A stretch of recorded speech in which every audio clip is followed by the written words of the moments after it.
అర్ధరాత్రి భార్య ప్రియుడు కలిసి భర్తపై విచక్షణారహితంగా కత్తితో దాడి చేసిన సంఘటన మహబూబాబాద్ జిల్లా గడ్డిగూడెం గ్రామంలో చోటు చేసుకుంది. గ్రామానికి చెందిన ప్రసాద్, రష్మితలకు 6 సంవత్సరాల క్రితమే వివాహం జరిగింది. సంసారం పచ్చగా సాగుతుంది. వీరికి ఒక కుమారుడు నిశాంత్ జన్మించాడు. రష్మితకు కొన్ని రోజుల క్రితం ఓ జాతరలో అనిల్ అనే వ్యక్తితో పరిచయం ఏర్పడి అది అక్రమ సంబంధానికి దారితీసింది. ఆదివారం అర్ధరాత్రి భార్య రష్మిత, ప్రియుడు అనిల్ కలిసి భర్తపై కత్తితో విచక్షణారహితంగా దాడి చేశారు. అర్ధరాత్రి ప్రసాద్ అరుపులకు ఇరుగు పొరుగు గ్రామస్తులు లేచి విషయం తెలుసుకున్నారు. గ్రామస్తులు ప్రియుడు అనిల్ చెట్టుకు కట్టేసి చితకబాదారు. అనంతరం పోలీసులకు సమాచారం అందించారు. పోలీసులు సంఘటన స్థలానికి చేరుకుని ప్రియుడిని, భార్యను అదుపులోకి తీసుకుని మహబూబాబాద్ రూరల్ పోలీస్ స్టేషన్ కు తరలించారు. భర్త ప్రసాద్ ను చికిత్స నిమిత్తం ఓ ప్రైవేట్ హాస్పిటల్ కి తరలించారు. అట్లా తొవ్వ ఉన్నది నీకేరక్క ఎట్లేరక అసలు నీళ్ళు తాపిస్తాం కానీ 2 రోజుల కంచి తిరుగుతాడే మాట చెప్తా. అరే నువ్వు చెప్పురా, ఎందుకు రమ్మ ఎవరు రమ్మన్నారు, ఎవరు రమ్మన్నారా, అరే ఎవరు రమ్మన్నారు చెప్పురా, నీ మంచి కూడా చెప్తారు. అరే వాళ్ళ నాన్న వస్తే డైరెక్ట్ కట్ అనుకుని ఇక్కడ పెడతాడు దెబ్బ. జైలు పోతే నీ ప్రాణం తీసుకోకురా నాయన. జైలుకి పోతే ఏం కాదు, వాళ్ళకి పిట్టి కేసు అయితే వీళ్ళందరూ.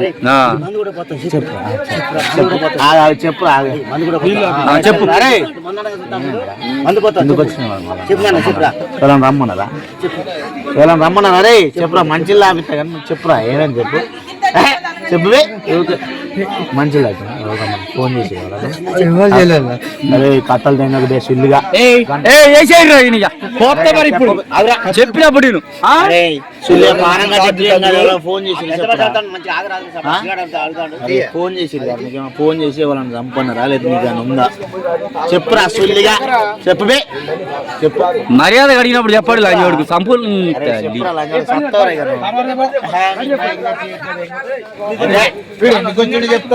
చంపుతారా మంచిగా చెప్పురా, ఈయన మంచిగా అడుగుతాడు రా. నీళ్ళ రమ్మన్నారా చెప్పురా, రమ్మన్నారు చెప్తే ఏమన్నారు వీళ్ళంత లేదు చంపుతారు ఎందుకు. అరే ఎవరైనా ఫోన్ చేసి నిన్ను రమ్మన్నారు పలాని ఎవరైనా చేయన్నారా లేకపోతే నీ పేరు మేర ప్రసాద్, మా ఊరు గడ్డిగూడెం గ్రామం. నైటు నాకు గుర్తు తెలియని ఒకడు వచ్చిండు. మా భార్యకు తెలిసి అక్రమ సంబంధం పెట్టుకొని నన్ను సవాదంగడానికి నైట్ 12:30కు వచ్చి కత్తితోటి ఎక్కడ పడితే అక్కడ కొట్టడం, రుద్దడం జరిగింది. ఎట్లా పరిచయం అయింది అన్న సంగతి మనకు తెలియదు. ఇది మొబైల్ ద్వారా అయిందా లేకపోతే ఇక వాళ్ళ అమ్మలు పోయినప్పుడు తెలుసా అది మనకు తెలియదు. వాళ్ళకి పాకాల కొత్తగూడెం అటు ఆ ఏరియా. వాళ్ళ అక్కకి బిడ్డ పుట్టిందని చూడడం కొరకు నిన్న సాయంత్రం 11 గంటలకు పోయింది. పొద్దుగాల సాయంత్రం 6-7 గంటలకు వచ్చింది. ఆమెతోటే వెనక బస్సులో వస్తుంటే వెనక బండి మీద ఫాలో అయ్యి వచ్చిండట. అదే చెప్పిందట. పట్టుకున్నారు, కొట్టాం, పోలీసులకు అప్పు చెప్పాం. బస్కి వచ్చిందని అంటే నా కొడుకు బండి వేసుకొని పోయిండు. తీసుకొని వస్తానని పోయిండు. 7 అన్నట్టు తీసుకొని వచ్చిందట. తీసుకొని వస్తే వీళ్ళని చూసుకుంటేనే వాడు వచ్చేసిండు. వచ్చేసి ఇక వీళ్ళు అన్నం తిన్నారు, వీళ్ళు పండుకున్నారు.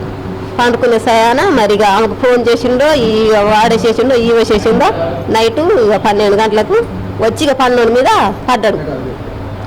ఇక కత్తి పట్టుకొని పడ్డాడు. పడ్డంగానే ఇక ఆమె ఏం చేసింది, లైట్ బంద్ చేస్తాంగా రష్మిత లైట్ అనేసరికి లైట్ ఎత్తలేదంట.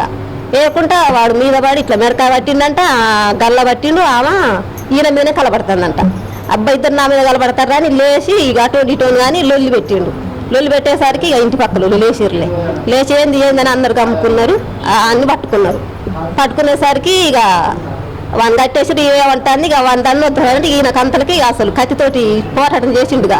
ఆ చెవులు అవన్నీ ఆరాటం అయింది. అయ్యేసరికి మేము మొత్తుకొని చేసి ఇక